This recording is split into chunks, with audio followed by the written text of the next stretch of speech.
Isang makabuluhang araw ng pagtulong ang naganap sa pagitan ng First Davao Oriental Provincial Mobile Force Company at ng Revitalized Police sa Barangay o RPSB sa isinagawang outreach program para sa mga tribong Balaan at Taga-Kaulo sa Barangay Cluster 1 sa sitio Gisok, Dimolok, Malita, Davao Occidental.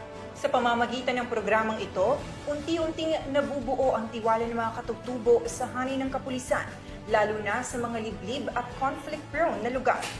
Ito ay mahalaga upang epektibong maipatupad ang batas at mga programang pangkaunlaran.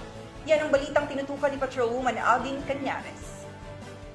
Ang makabuluhang araw ng pagtulong at pagbibigayan ang naganap sa sitio Gisok nito lamang taong kasalukuyan ng magsagawa ng outreach program ang First Davao Occidental Provincial Mobile Force Company at Revitalized Police sa Barangay Cluster 1, Malita para sa mga mag-aaral at katutubo mula sa tribong Balaan at Taga-Kaulo.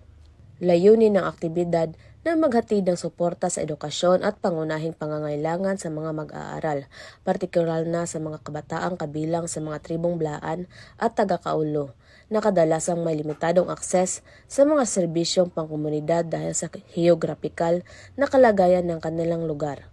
Namahagi ang mga tauhan ng PNP ng mga school supplies, tsokolate para sa mga bata at food packs na agad naghatid ng saya at pag-asa sa mga kabataan ng sitio Gisok.